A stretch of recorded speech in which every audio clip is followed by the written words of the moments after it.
Thank you. Can you guys hear me okay? Excellent. I'll try and talk over, the storms going on now, but just want to welcome everybody. Hopefully you guys are enjoying the conference. Everybody enjoying it? Okay, learning lots, ready to take back lots to your business? Maybe, I think so. All right, well, before we get started, first of all, there was somebody up here, I wonder if they're still here, who won one of the $50 bills. Was there somebody that won the $50? I know Fitz, that you did too. Can I have the $50 bill? No.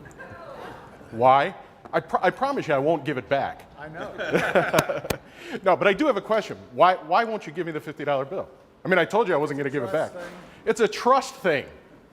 It's a trust thing. And how much in our industry now have sales and marketing turned from, just asking, like, there are many salespeople that are out there that say, just give me your credit card.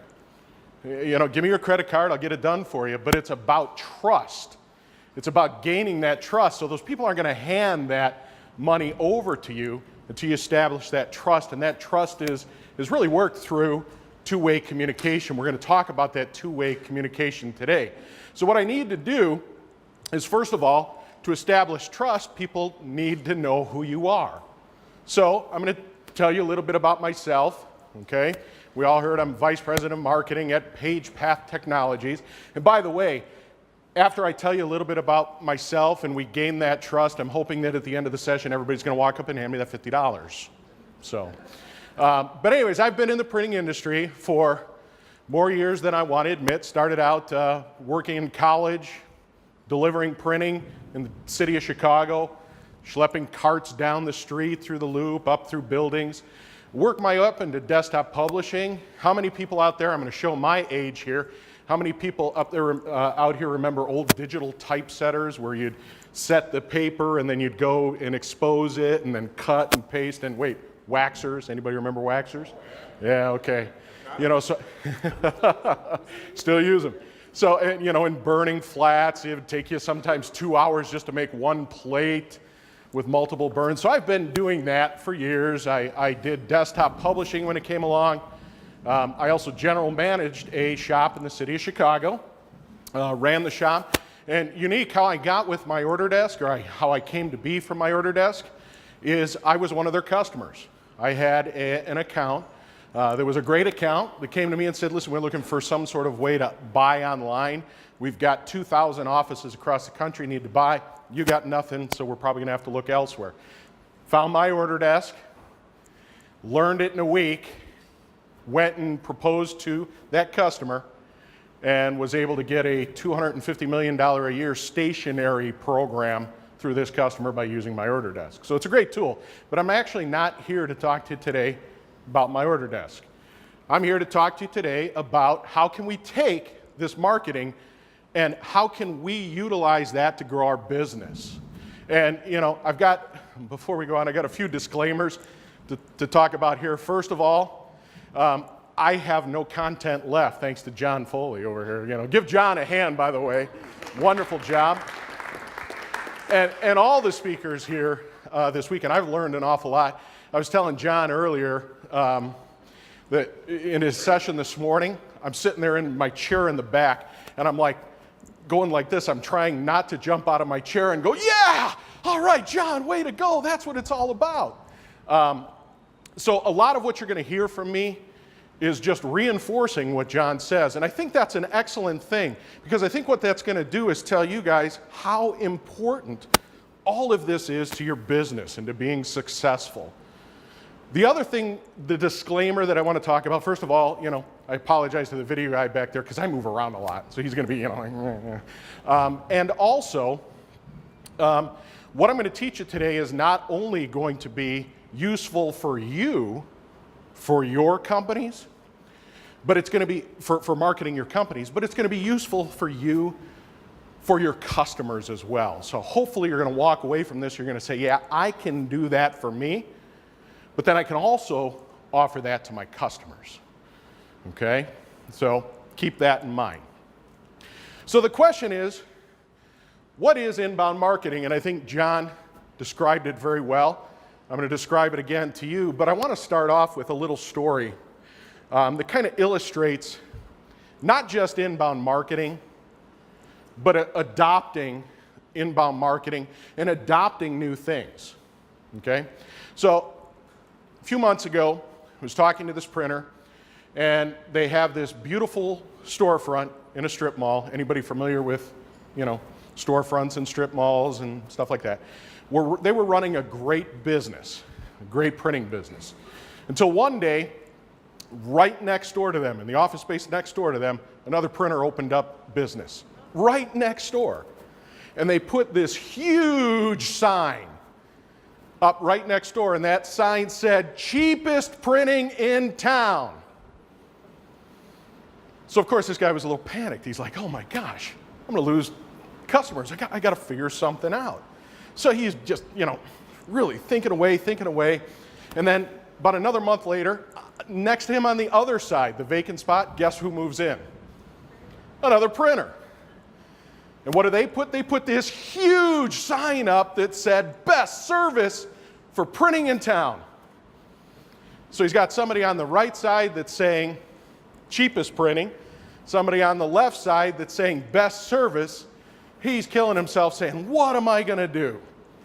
Next morning, he wakes up, brilliant idea, throws this great big sign up front that says, "Enter here." It took you a while there, but you got it, right? Yeah, exactly. Obviously not a true story. But anyways, that's kind of what I want to talk to you about today, about being creative, about thinking outside of the box. So many times we sit there and we think, this whole inbound marketing and social media marketing, print service provider, market service provider, that's all new, and what am I going to do? I want you to think outside the box. I want you to try something new. When you're faced with those challenges, put that sign up. And where are you going to put it? On your website. You're going to put it up, "Enter here." So I can't thank John enough for, introing again the fact that in my presentation, I'm going to tell you, where do you want to send people? To your website. What was that? Thank you. Okay. So let's talk about what inbound marketing is. And before we understand what inbound marketing is, let's talk about outbound marketing, which is the opposite of inbound marketing. Now, I should have gone back and talked about another disclaimer way back when. What I'm saying here, so many people think that, you either have to approach inbound marketing or outbound marketing, or you have to do social media or not.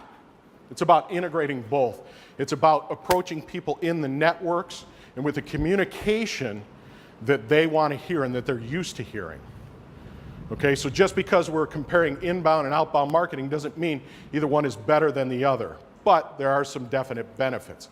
So first of all, what's outbound marketing? It's an older form of marketing. The communication is one way. One-way communication. It's done through print, TV, radio, advertising. Now, I'm not saying again, we're all printers. I love printing. I've been in it for so long. So I'm not saying print is not good. Has anybody ever seen the guy up in Canada who did the YouTube video, "I Love Print"? You have? It's awesome. So if you get a chance, little vulgar, but if you get a chance, go onto YouTube and say, "I love print." Watch it, it's great. But I love print. But again, print is part of outbound marketing. Outbound marketers provide little to no added value. For the most part, it's all about here's me, here's me, here's me, here's me. So for the consumer, for the prospect, for the person coming in, they're not getting that value. The marketer rarely seeks to entertain or educate. But with inbound marketing, the communication is interactive and two ways. Okay, through those social networks, it's not just about posting me. It's about having a communication. It's about discussing, talking, working two ways in those mediums. Customers come to you via search engines, referrals, social media. As an inbound marketer, you're providing value. value as you want. You're not selling yourself, you're providing value. And then finally, inbound marketers seek to entertain and or educate. Interesting word, entertain. How many of you have actually thought that in my marketing efforts, I want to entertain my customers? Show of hands, how many of you have, I want to entertain? Good, excellent. You want to entertain your customers. How many people watch the Super Bowl each year? Show of hands. Or most years, if your team's there, obviously. When you watch the Super Bowl, what's one thing that you always watch for? Commercials. And why do you watch the commercials?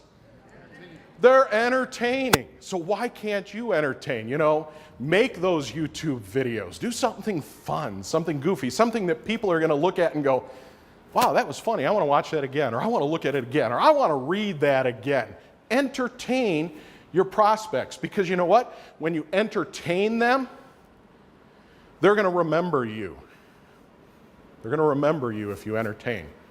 So here's another way of looking at it. It's your right brain, left brain, but this is your brain on, we've all seen those commercials, this is your brain on drugs and whatever. So on the left side here, you're going to say your brain on outbound marketing. And the functions are, this is what my company, this is what we do. Notice the word we. Why you should buy from us. How great is our business? It's about me, okay? You've got to really start using My Order Desk if you're not right now, because we have a great site. We've got great tools. It's all about us. We're wonderful. Now, you notice I'm not up here saying that today. Well, I just did now, but that's not what my presentation is about. It's not about my business or our business. It's not about learn about our company. What I'm doing today is actually demonstrating kind of what I want you guys to do when you get back. Now, I'm not saying get up and talk to a room full of people, although if you can, hey, why not go in front of Chamber of Commerce? Why not get in front of different groups and tell them, hey, I'm an expert in this. This is what I do.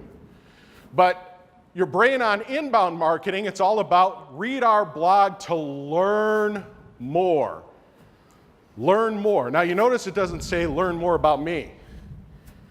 It says learn more about content, about what's important to you, the person who's reading. And we're going to get into that a little bit more later on. It also says increase your profit. Here's how. How many people in this room want to increase their profit? If your hand's not up, you're in trouble. Oh, you got two hands in the back, so that's good. She wants to double her profit, okay? So we all want to increase our profit. Guess what? Your customers do too. They want to increase their profit, especially if you're doing business to business. So if you teach them how to increase their profit, if you give them content and solutions on increasing profit, aren't they going to come back to you? If I can make you double the money, are you going to come back to me? Are you going to be happy with me? Probably double the time. Probably double the time, yeah. Okay? So it's about increasing your profit. Or, hey, let us answer your questions. Be a solution provider. We hear about marketing service providers. We hear about print providers. Be a solution provider. Provide solutions to problems that your customers have. How do you know what problems your customers have? You have to ask them. So keep that in mind too. You can't solve their problems till you ask them, so you have to ask them. And then finally, how to drive sales with 5 easy steps. So that's what an inbound marketer is going to say. How do I drive sales with 5 easy steps? I'm providing you, the consumer, the prospect, information on how to drive your sales. So again, 2 different brain types, 2 different ways of approaching your marketing. So why should you adopt inbound marketing? You've had plenty of reasons today so far and yesterday. Plenty of reasons. I'm going to give you some more. This is the only time I use statistics here, so just bear with me now. This is from the 2012 State of Inbound Marketing, a report that was done. Inbound marketing costs are 61% lower per lead.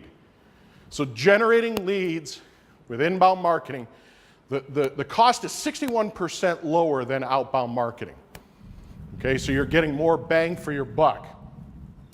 56% of websites that blogged once a month, 56% actually acquired new customers from their blog and through their blog. Once a month. How many of you think you can write a blog post once a month? Once a month.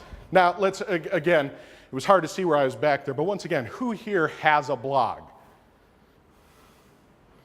Okay?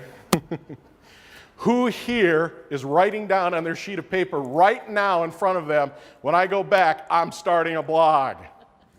Yeah. I'm going to check on you just to make sure, too. Okay? So 50... I'm sorry? You can go to my website. There you go. There you go. Here's another statistic. 62% of companies acquired a customer through LinkedIn. How many of us, again, are on LinkedIn? How many of us have posted on LinkedIn today? Why not? How many of us posted on LinkedIn yesterday? Okay, we had one. How many of you posted on LinkedIn this week? Okay, we've got a few more. You know, too, LinkedIn. If you're doing business to business, you gotta be there. Don't just have a LinkedIn because, you know, John or Joe or whoever said you have to have a LinkedIn. You have to have a LinkedIn and you have to use it. Because guess what? 62% of the time you're gonna get a new customer from there. 65% of B2B websites, how many people do most of their business as B2B? Most of your business is B2B, or a large portion of it. So 65% of B2B websites acquired a customer through LinkedIn. And then finally, 70% of B2C websites acquired customers through Facebook. Or, I'm sorry, B2C. Business to consumer. So you're selling directly to the consumer versus selling to a specific business. Okay, so your customers are there, your prospects are there, you need to be there too. And you need to be there not just to say I'm there, you need to provide. So let's look at the inbound model. There are 4 steps to the inbound, or 4 areas to the inbound model of marketing. And all 4 of those lead us where? Yeah, what do you see in the middle of that? Your website. Everything you do, marketing-wise, should go to your website. Have you guys heard that before, by any chance? Everything. Print your website on every piece that goes out of your company, statement stuffers. Put your website on your envelopes, okay? Everything should lead people back to your website. So the first aspect of inbound marketing is you want to attract people. And we'll talk more in depth on these 4 different areas, but you're going to attract people through blogging, social media, keywords, and pages on your website. The second key element is actually converting those attractions. You're going to convert them over to leads, to people that are interested in your product. You're going to do that through specific calls to action, telling them what they need to do. And when you tell them what they need to do, you're going to bring them to a specific landing page. That landing page is specifically pertinent to that call to action. I see so many people that just, with a call to action, they say, click here. And then when the customer or prospect or whatever clicks there, it goes to a landing page that's very generic. Not much to it. Your calls to action should be unique for every campaign that you do, and your landing page should be very unique for everything that you do. And it should match that call to action. The third aspect is closing, which is actually the sale. And you're going to do that through email marketing. You're going to do that through different workflows and then through lead generation or lead nurturing. You're going to close those sales, those leads through all of this. And then finally, and sometimes this is often forgot, you're going to delight your customers. You're going to service them. You're going to give them testimonials. You're going to, a lot of us do testimonials. I saw a number of hands go up, but how many of you with those testimonials actually turn around and ask for referrals? Hey, you like my business so much, can you refer me to someone you know? So it's not just about getting that whole, attract the customers, sell them. Once you've sold them, you got to delight them. You got to make them happy. Mark Boersma yesterday in his presentation, he had the 5 areas, and those are great. You've got marketing, you've got pre-sales, you have sales, you have servicing, and then you have client for life. And that's, client for life is delighting. Once you got them, you got to keep them. How many of you have had customers who've been great customers who have turned around then and just out of the blue left you? Do you know of anybody? We don't want to talk about that, right? Okay, so what you want to do is once you have them as customers, you want to delight them. And you can delight them through inbound marketing. Okay, marketing isn't just about generating those people, those new people. It's about keeping those current customers as well and keeping them happy. The first step always, first step, and if you haven't done this, aside from looking at your website, which John had suggested, aside from creating the blog, you're going to create buyer personas. What's a buyer persona? Does anybody know? A profile of who they are. Excellent. A profile of who you are selling to. Who, as printers, who's your target audience? Anybody? Who's your target audience? Businesses? Nonprofits. Okay. Individuals within those organizations. Okay. I'm sorry? Everyone. Okay, everyone's a great answer, but how do you market to everyone? Are your needs, yeah, I'm going to pick on you now. Are your leads different than his needs for printing, do you think? Possibly, maybe. Okay, so they are. So how do you market to everybody and market to everybody effectively? You really can't. I bet most of you, if I asked you right now, think about who is your best customer. Who's your best customer? Or, another way to think about it is, what is that one job that you can put through your shop that you'd say, you know what, I'll do 20 of these a day. I can pump them through my shop, and I make a ton of money on them. All of you have that. All of you have that one customer that you produce things regularly with, that's a good customer that you'd want more of, and all of you have those pieces that hey, I can just pump these through and I'm making money on them. That's what you have to think about when you're thinking about creating a buyer persona. So the first thing is, don't market to nameless, faceless people. Sorry, but don't market to everybody. As much as you do have everybody as your possible prospects, you really want to market out there to the people that fit you the best, because those are the ones that are going to give you the most profit. You're going to interview your current buyers. So, think now, right in your head, who's your favorite customer? Everybody got that in your head? Pick one. Once you have your favorite customer in your head, raise your hand. Okay? Once you have that favorite customer, I want you to go back next week and I want you to call them up. Hopefully you're on good terms with them. Okay, most of the time you are. But I want you to call them up and I want you to say, what is it about us that attracted you to us? What do we do best? What are you looking for? What are your needs? How can we service them better? You're interviewing those really key customers, and you're saying, hey, what do we do well? How can we help you out more? And you're turning that into a buyer persona. Those are the people you want to market to. Now, can you have more than one buyer persona? Heck yes. Heck yes. because you're going to market differently to those different buyer personas. You're going to create campaigns to different buyer personas.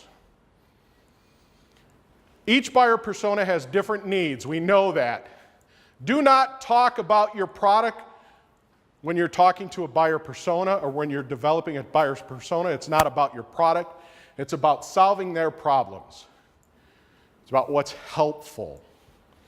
You don't want to sit there again. Let's not think about that outbound marketing of me, us, my company, my company, my company. Even though you're sending them to your website is going to have information that's going to help them solve their problems. So it's about them. It's about creating that trust and that communication back and forth.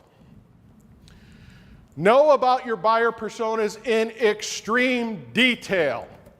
You think I'm joking around, but I'm serious. I've seen people put together buyer personas that are so detailed, they have 5 pages on them. And they've gone as far as they've bought these little dummy heads, and they've said, okay, here's buyer persona 1, and there's a whole bio on that buyer persona. Here's buyer persona 2, a whole bio on that. I'm not saying get that in depth, but what I am saying is know your persona well. Know their needs, know their struggles, know their pains, because what that's going to do is help you create content that is going to solve problems for them. Focus content on what your buyer personas, on what you want your buyer personas to believe about your company. So once you have all of that, once you have that persona, you're going to figure out, okay, how can my company provide that solution for them? Next thing you want to do is once you have your buyer personas, you want to start planning your content. And John talked a lot about content too. You have to have a plan for your content. There's some tools that I'll talk about today that you'll also help you get that content. You know, you have it, as John said, you have that content already, but there are ways to get that content. First and foremost, when you're writing that content, if anybody's heard of Ryan Sowers, Ryan's a good friend of mine. We do some partnering together. Ryan wrote a book called Everyone is in Sales. Great book. I got 5 that I'm giving out today. Okay, so if you want a copy, let me know. But what Ryan wrote is people can copy your ideas, but they cannot replicate your DNA, which is the very fiber of who you are. So when you create content, it's got to be all about you. You have to be passionate about what you're writing, about what you're putting out there. So if you do go and you repost somebody's content, you know, you're sending it out because you think it's interesting, tell them why you think it's interesting. Tell them why you think it's going to help solve their problem. You know, you can replicate their content, but nobody can replicate your DNA. Okay, it's all about you and what you're passionate about. And be passionate when you write your content. Work hard to understand a person's why, not the hows and whats. So again, why do you think they need to hear about the solutions that you have? Okay, don't focus on the whats or the hows, just the whys. And Ryan's got some great points in his book about that. And finally, and this is one of my favorite quotes from Ryan, a plan without a well-thought strategy is just a wish. You know, the business plan that we talked about earlier. You have to have that well-thought-out plan. And if you don't know where you're going, it does not really matter which road you take in the proverbial fork in the road. You gotta know where you're going with all of this. It's important. So as you're planning your content, you know, pull it all back to your buyer personas. Filter them through there. Know where you're going. Have that plan. One of the very early adopters of social media and the new age of marketing, a gentleman by the name of David Meerman Scott. He's got a bunch of ebooks out there. I recommend you go and you search for him and download some of those ebooks. He's got one, The New Rules of PR Marketing, great book. But David said some great things about buyer personas and about content. First of all, most important, nobody cares about your product and services except you. Think about that. Nobody cares about your products and services except you. Your customers don't care. Who do they care about? Themselves. So do you think they want to sit there and hear about, oh, my great product? No, what they want to hear is how can you help me with my stuff? That's what I care about. So nobody cares about that but you. So people care about themselves, their problems, and solving their problems. So you need to be a solution provider to solve them. When you write your content, the goal, the ultimate goal, is to get people to share your content. I think one of the greatest things that I remember when YouTube first came out, or was really getting big, there were a lot of music videos or songs or whatever that were posted on YouTube, and you couldn't share them. The band sat there and, oh, you can't share them, or you'd try to share, and it would be blocked. And there were a couple bands out there that said, no, I don't care, share, please. Because the more they share, or the more they're shared, the more their message is spread. It becomes viral. David wrote a book, an excellent book, on making a viral wave. So get that book too. But get people to share your content. To be successful, you've got to think differently. You've got to think out of the box. You've got to think like that guy, that printer who said, enter here. Think differently and be in the places that your customers are. You have to know where they are. Do you think they're in the social networks? Do you think your customers or your prospects are in Facebook, Twitter, LinkedIn, Google+, YouTube? They're there. You've got to be there. You've got to be in all those networks. You have to monitor those networks. You have to share in those networks. So as you're building your content, think you've got to build in those places that they are. Provide valuable information in those forums. The biggest thing, the worst thing that you can do in a social network to get yourself shut off, where people aren't going to pay any attention to you, is talk about you. It's one of the biggest mistakes you can make, because you know what? Don't sell yourself. Sell the solutions to their problems. Get them interested in you. That's what inbound marketing is about. It's about people saying, oh, that blog post that you wrote about how I can better my business, that was really good. Where'd you get, can we talk about it? Like Paul Strack. I go back to Paul Strack that John talked about. Paul does that very well. Great story, as soon as John brought up Paul Strack, Paul is a customer of ours. And a few years ago, many years ago, I started, when the social networks came out, I started having little classes through my order desk on, utilizing Twitter, Facebook, LinkedIn for businesses. They were just little short webinars that we provided, as a value-added service. Well, Paul was one of the first few in my Twitter class. And he comes in and he goes, what is this Twitter thing and why should I use it? You look now, and I'm so proud of Paul. Paul is one of those people who get up and actually do talks on Twitter. But when he came to my class, he had nothing. He knew nothing about Twitter. And look what he's done with it now. So adopt it. Provide information, don't sell. And then finally, your plan for content. Again, it's about content marketing. Remember, when you're putting your content plan together, your buyer personas, you're going to do a different piece of content for each persona.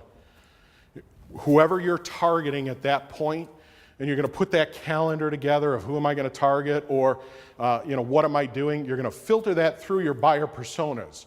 And what you can do to find that content, think about your buyer persona, think about the solutions that they need to their problems, and you're going to go out and you're going to do a web search. You're going to do a web search. You're going to read other people's blogs about that content, about that persona. Read what other people are writing. One of the best tools I found as far as reading blogs based on personas is Google has a tool called Google Alerts. Has anybody heard of Google Alerts? Okay. Google Alerts is great because what you can do with your Google account is you can go in and you can pick a keyword term, something that you're interested in, and you say, hey, when there's new relevant content that's posted on the web about this keyword or this term, email me. Email me about it with the link.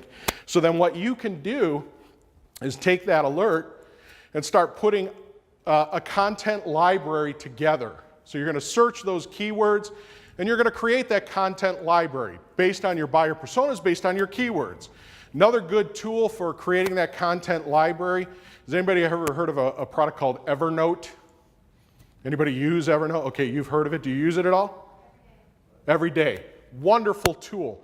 So what I do is I take all those little Google alerts that come in, I'll read through them if I think it's something that really is relevant, something that I think is going to help solve problems for my customers or prospects, something that I think I can write passionately about. I'll take and I have little categories that match my personas in Evernote. Evernote, all it is like an online notebook, is really what it is. But the nice thing about Evernote is it can sync to your computer, your tablet, your cell phone. I'll be out, and I'll hear somebody say something wonderful. I'll go to the website, boom, I'll throw it in Evernote, and then I can bring it up on my computer come Monday. So I create those content libraries within Evernote, and then when I sit there and I say, okay, I'm doing a campaign now for Persona 1, and I really need something to just, get me going on Persona 1, I'll go to that content library. I'll read through something that maybe I saw 2-3 weeks ago. And that'll inspire me then to either maybe share that article at that time, that person wrote or whatever it was that was indexed on the site, or it'll inspire me to write something myself. So create content libraries that you can pull from. Be interesting. Pretty obvious, right? You want to be interesting. You don't want to bore your audience. You want to be passionate about what you write. In one of my earlier classes, I had somebody, I said, be passionate about what you write. And the guy said, you know what? The only thing I'm really passionate about is fishing. Honestly. I can't find, I know I run a printing business, but the only thing that I'm passionate about is fishing. So I asked him, I said, can you find a story that you've done or that you've come across in your fishing that could relate to a problem that your customer is having? He said, well, yeah, I guess if I thought about it, I could. I said, good. So compare fishing to how to solve a customer's problems. Because you're passionate about fishing, that's going to come across in that content. I've seen people write excellent posts. Actually, Melissa, who works for PagePath, wonderful girl, 27-year-old young girl, and she is the biggest nerd geek for sci-fi that I've ever seen with a 27-year-old girl. You'd never think to look at her and say, okay, she's a sci-fi nerd. But she loves superheroes. So she wrote this blog post on how many have seen the Avengers or heard of the Avengers? Okay? Instead of her turning around and saying, I'm going to write one about Thor, or I'm going to write one about, one of the superheroes, she wrote a blog post about how being in business, how you can be successful in business if you're more like Loki. And if you know anything about the Avengers, Loki's the villain, or one of the villains. Okay, but she was passionate about it. She got a lot of hits from it because, again, it was something that she was passionate about. Be creative. To this day, the biggest hits I have ever got on one of my blog posts, and it still gets hits monthly, is I wrote an article on near the 4th of July a couple years ago that just talked about hot dogs. America's favorite food, hot dogs, around the 4th of July. Here are some great ways to cook a hot dog. I was creative. I thought, I don't want to sit here so close to the holiday and write business. So I wrote a blog post about hot dogs. Boy, so many people criticize me about that, but guess what? It's still getting hits to my blog to this day. People are finding my blog this day because they're doing searches on hot dogs. And guess what? When they go to my blog, where else do they go? My website. So it doesn't always have to be about business. Be creative. Be creative. And then again, set a schedule.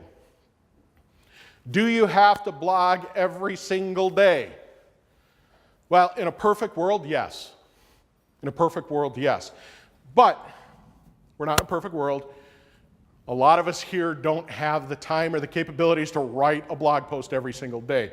But if, John mentioned Chris Brogan. If you've ever read one of Chris Brogan's blog posts, they're not 5 pages long. I've seen Chris post something that's a paragraph long or a couple sentences. Something that he's passionate about.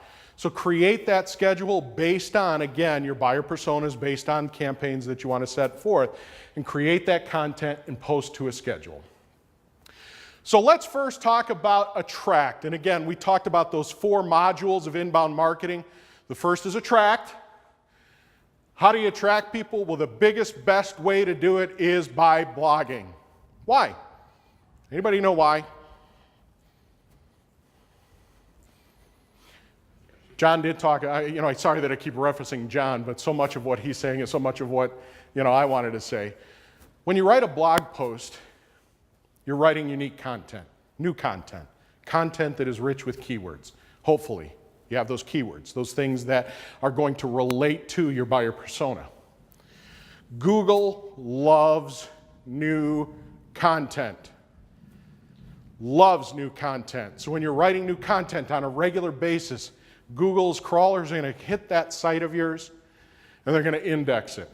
And if there are keywords then within that blog post that relate back to your website or your marketing campaigns, you're going to be more successful. So the first and most important thing that you can do to attract customers is create a blog and start writing. I know it's hard, but you can do it. You've got the content. You really do. The second way to attract people is through social media. And again, we've all heard this already this weekend. If you haven't heard it enough, you're going to hear it again from me. Your prospects are in the social networks. You need to be there and be active. Be active. Don't just say, hey, I'm on LinkedIn, I'm cool, I'm there, it's fine, It's like, I see all these people who, when websites first really started being the thing that you had to have, I've talked to a number of people who have said, you know what, I put a website up, nobody's coming to it. I said, well, have you told anybody about it? Well, no, don't they just know it's there? I've heard that. I have heard that. No, they don't. You got to tell people about your website. Provide links back to your website. Everything you do goes back to your website. So be on those social networks. They are indexed by Google, by the search engines. Provide valuable content and valuable information based, again, on your buyer personas. Who am I targeting this week, this month, this campaign? Which buyer persona do I really want to talk to? What kind of business do I want to get in? And post content that solves the problems of those personas. That's going to help you attract people. Another way to attract is through keywords. We've heard keywords. The best way, and I'll give you a minor little SEO, search engine optimization tip here. The best way for your site to gain SEO authority, and SEO authority is just how high up you are in that Google search, is if you have other trusted sites that have keywords that are linked back to you, and people are clicking on them. So in other words, maybe what's come up with a keyword for me, something that you think that would be pertinent to your business. Printing, okay? That's a hard word to try and get authority on. I will tell you that. Everybody sits there who's a printer and says, I want to try and get SEO authority on printing, so my keywords are printing, okay? What you want to do is you want to use longer phrases sometimes. So, maybe instead of printing, we're going to use a creative print service provider or something like that. Now, you've got somebody who's posted on a trusted site, creative print service provider, and that link goes back to your website. So creative service provider is a link. Somebody else's site goes back to your website. Somebody clicks on that, Google says, interesting. Somebody associated creative print service provider with this website. So maybe that's a good thing. So when somebody searches for creative print service provider, I'm going to say, yeah, he's a little bit more higher up in the list. Then more people click on it. So it's going to gain more authority. What's even going to give you more authority with those keywords is if on that page that it's going to, you have the words creative print service provider. So not only is the content on the referring site and the link sending people to your site, but that word is on your site. Keywords are huge because you're going to find out that in search engine marketing, search engine optimization, it's going to get people to your site. You're going to show up more on Google. Another way of tracking is through the pages on your site. And again, we talked a little bit about that, but the pages are important, the landing pages. I told you that landing pages, if we have specific calls to action, that those calls to action should, when they click on it, should say about where you're going. And when they land on that page should be specific to that call to action. So it's important to have those pages on your site that match the content, that match what you're sending people to. Because if, the worst thing you could do is have a link somewhere or have a campaign somewhere that talks about A, hey, we do a great, we'll bring up the window decals or, any of the large format stuff. You click that, you go to your website, and you take them to the home page, which says absolutely nothing about, window clings or decals. So you have to have pages that are pertinent to where people are going. Because trust me, they'll click on that link, they'll see it, they'll go away. They won't go through your site. So you need to track them through those pages. So let's talk about converting. Converting is that second part of the process, and you do that through those calls to action that we talked about. Calls to actions are buttons or links that encourage your visitors to take action. Download a white paper, attend a webinar. Never, ever, ever, ever use click here. Click here. Don't do that. Tell people what you want them to do. Hey, click on this link and download the white paper. Click on this link for a free 30-minute review on your company. That call to action is important. And each campaign that you do should have a unique, specific call to action.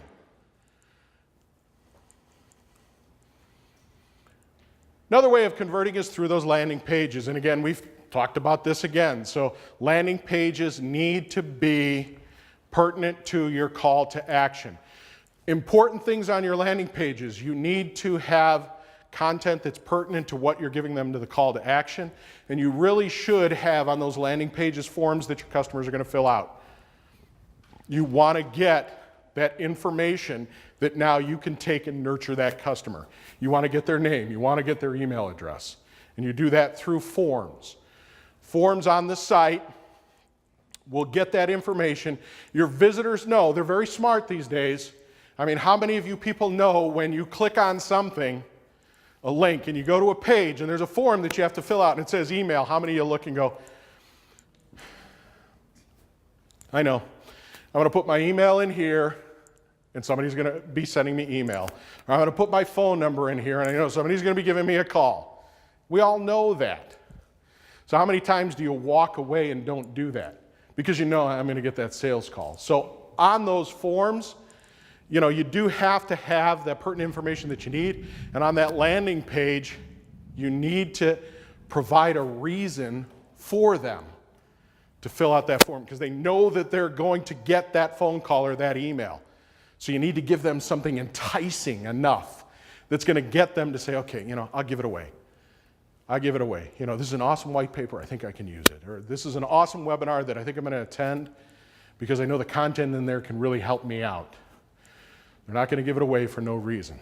So between those landing pages, those call to actions, those forms, that's going to give you that information to be able to turn around and then start converting those people, nurturing them so you can throw them into the sales process.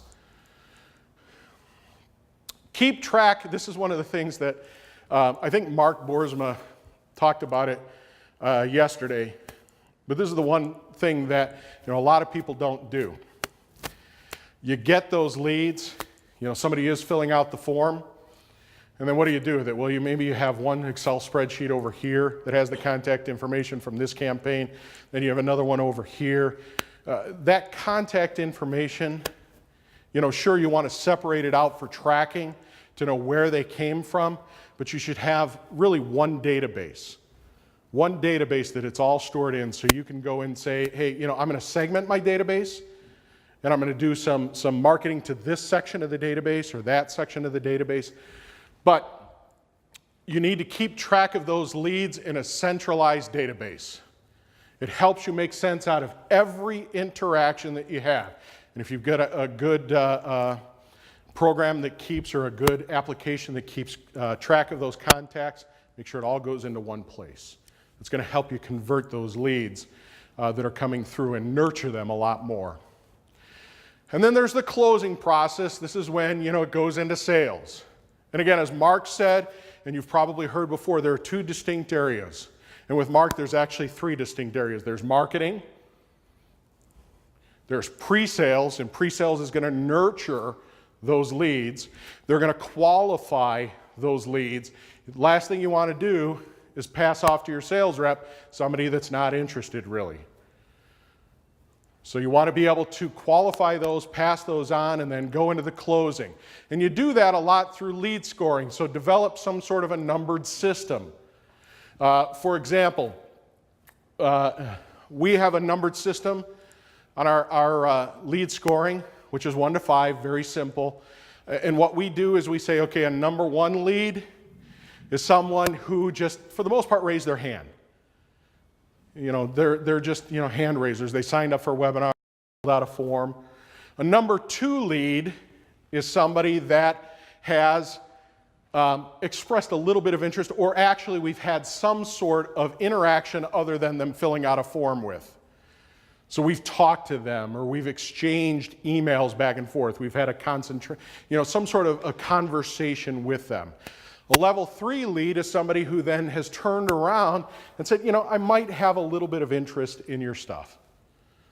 And usually what we do is we say, okay, when somebody's a level 3 lead, at that point, if they've said, yeah, I'm interested, then that's the point we shuffle them off to sales. And we say, okay, guys, now it's your chance to close.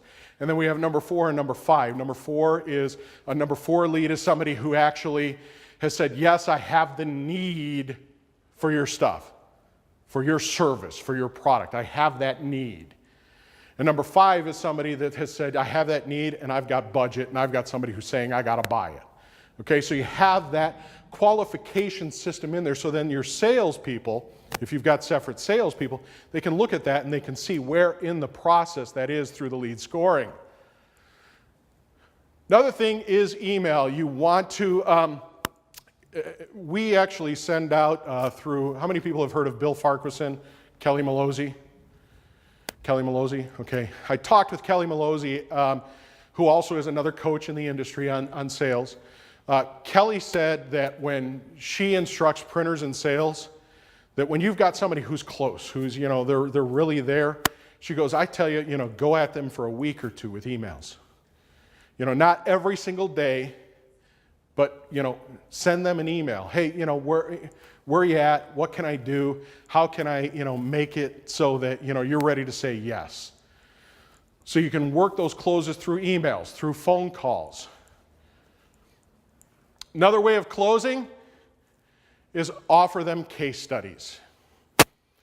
You're not the only one who's been interested in what we've done. We've got some other people who look at what we've done for them. We've got a case study. It's not just a testimonial. We actually have a study that says, hey, look, we started out here. This is the problem that we had, or that our prospect had. And here's how we solved it. So you're demonstrating to them what you were able to do for this person, this prospect, this customer of yours. So case studies are really going to help you close that sale. Testimonials, again, are great. We were looking at your site earlier today, and you must have had, how many, 10, 15 testimonials on your site? Huh? About 30. How awesome is that? How you can turn around and say, look, I got 30 people who have told me my stuff is great. How many of you on every single job ask for a testimonial? How many of you on every other job on average ask for a testimonial? Why? Why aren't you asking your customers, hey, tell me what we did that's good for you? Tell me what we did. Sometimes they may turn around and tell you what you didn't do or what was bad. That's okay. That's a learning experience.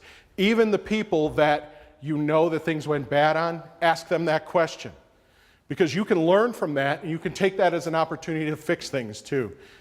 That way then, you've got a great testimonial. If you've taken somebody who's had, that was bad, and you've turned them around to good and really good, they're going to want to give that testimonial. And then finally, delight. So once you've got them as a customer, you want to keep them as a customer. You don't want to lose them. Now, we all know that there are extenuating circumstances from time to time of why people leave. Okay? But what inbound marketing can do through, again, various calls to action. Offers. So let's say we have a hard time getting those testimonials, or we have a hard time getting somebody to sit and talk with a case study. Why not use your marketing and calls to action to get people to create that testimonial? What if you were to say something like, hey, August, Customer Appreciation Month. And what we want to do is tell you that we appreciate you so much.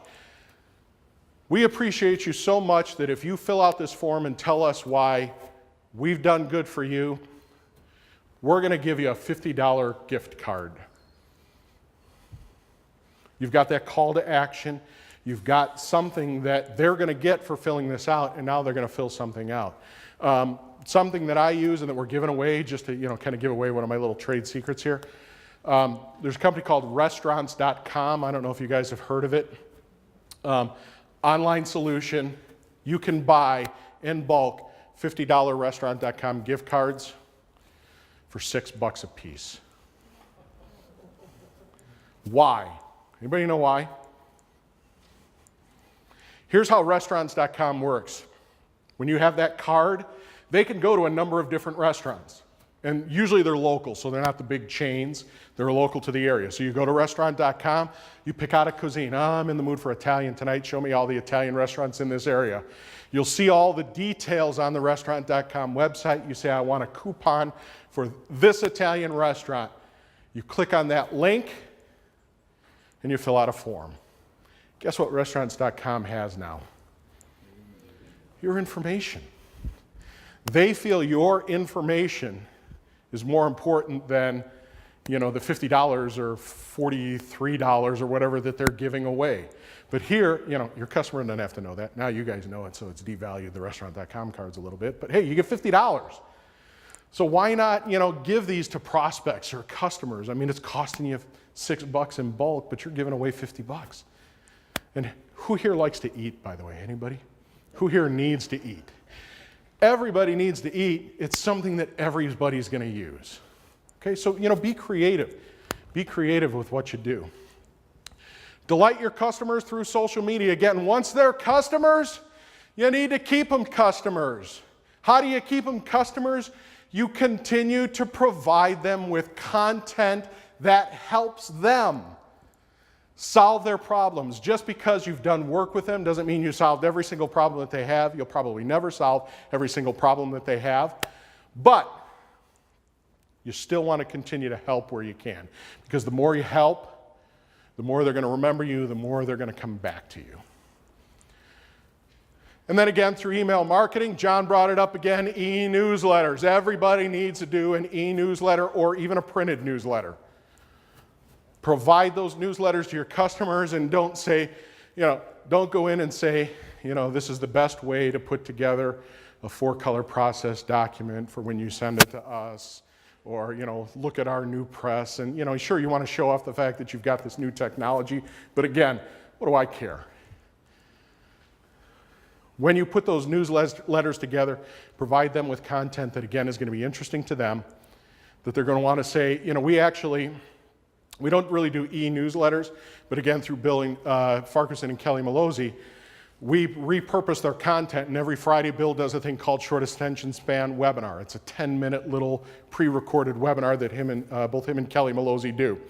And what we do in partnering with Bill is we send out, when he posts that, we put it on our blog, and then we post it through the various networks, LinkedIn, Facebook, Twitter, and we send out an email marketing newsletter every single Friday.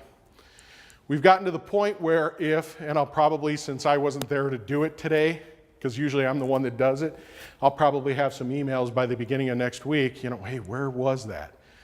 And to me, that's the most awesome thing. If I've got somebody coming to me and say, hey, did you send it out because I didn't get it? What that's telling me is I'm providing great content to them because they're looking for it. And the other thing that's great about that too is you set it on a regular schedule. If you decide that your newsletter is going to go out the first day of every month or the first Friday of every month, stick to that because we're people of habit. And if we get that on a regular basis, we're going to know to look for it. And if we don't get it, then we're going to go, why didn't we get it? And guess what? When they say, why didn't I get it? Who are they thinking about? You. So put that calendar together and be consistent with it because it's going to get them thinking about you. Again, newsletters. So which network should I use? I think we've already hammered most of these points home, okay? Obviously, you want to be on LinkedIn. You want to be active and engaging on LinkedIn. Active and engaging.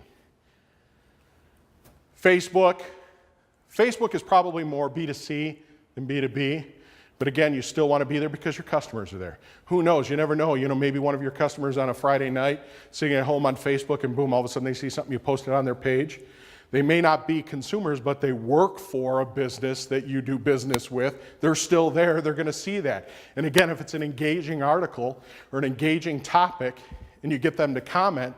Oh, and by the way, the key for all of this is you want people to comment.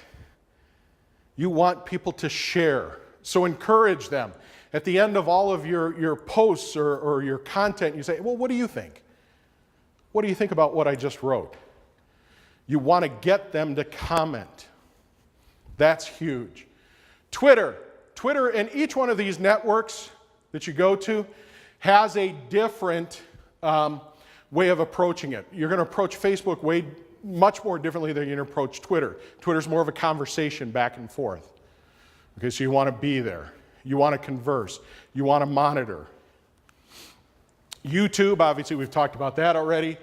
Blogging, we've talked about that. Here's another one which we really haven't totally talked about, but it's an emerging new network. Not new, but it's an emerging network, Google+. Why do you think you want to be on Google+? I'm sorry? Because it's Google. Okay, do you think content you put on Google Plus is going to be indexed through Google? Heck yes! So be there. Be there and post those different things of content. And again, another one of those things when John was talking about one of these tools, I want to stand up and go, yeah, that's great. He talked about Hootsuite. Hootsuite's a great tool where if there are those opportunities where you want to post to multiple networks something that you're broadcasting out there, you can do that through Hootsuite. One of the things that I do through Hootsuite too is when I write a blog article, I have Hootsuite set up so it automatically will post my blog article through Facebook, through LinkedIn, through Twitter. So I don't have to think about it. So I'm optimizing my time. So look for those tools out there too. Some final thoughts. Set a plan and stick to it. Very important. Have that plan, that business plan, that marketing plan, and stick to it. And be dedicated to it, and do it. Do it. You've heard enough the last couple of days how important all of this is. Hopefully it's motivating you to finally say, yeah, okay, I got to do it. I mean, who wants more business? We all want more business, and you can get more business through this. Make sure to measure everything. And I kind of fell a little short in my presentation on measuring, but measuring is probably one of the key factors in all of this. The key factors. Good example. Facebook, when you post something on Facebook, you're in a news feed. For those of you who know Facebook, you're in a news feed. Okay? How do people see you in that news feed? Well, most of the time it's when they're on. They're going to go to that news feed, and you're going to be in this long list. If they've got a lot of people that they're friends with, you're going to be in this long list of this news feed. If you've got a Facebook page, Facebook will tell you at what time of the day you posted something and when you had the most people that actually saw it. There are analytics built right into Facebook that tell you that. So know when you're getting the most success with your posts. What time of day? What was the message? Look at those analytics. Track everything. Track Google. Track your website through Google Analytics. If you've got a WordPress blog, WordPress has some great built-in tools for tracking those analytics. So you can see which blog posts, if you look and you see, hey, I got huge, big, posts or responses from posting an article on hot dogs, you know what? Now you know, hey, maybe that's something that people can relate to. So you can post more about that. You can duplicate that content. Okay, so you have to track. That's important. Remember that all efforts should direct prospects and customers where? To your website. Always, always, always goes back to your website. Make sure to integrate many different mediums into your effort. We talked a lot about online over the last few hours, doing it online. Don't forget, you are printers. We're not saying stop with the printing. No, we're saying integrate that printing in with all of these efforts. Tell people about your blog through a direct mail campaign, through a postcard. Like John said, have that little thing. How many of you here have storefronts where people can walk in? Yeah, go to Foursquare. They give you little stickers that say check in on Foursquare that you could put in your door. Encourage people to check in, because if they're checking in, guess what? It's posting to their networks. People are seeing that they checked in on your site. Or they checked in, not on your site, but they checked in, God bless you. They checked in to your store. Other people, that you maybe not connect with, see, oh, I went to that quick copy shop. Or my friend went there. Maybe I ought to check it out. So make sure to integrate many different mediums. And then again, read constantly. The industry is changing. The social media, the marketing, the print industry, as we all know, is constantly changing. Stay up on everything. Don't get too far behind. When you get too far behind, sometimes you're chasing and you feel like you're never going to catch up.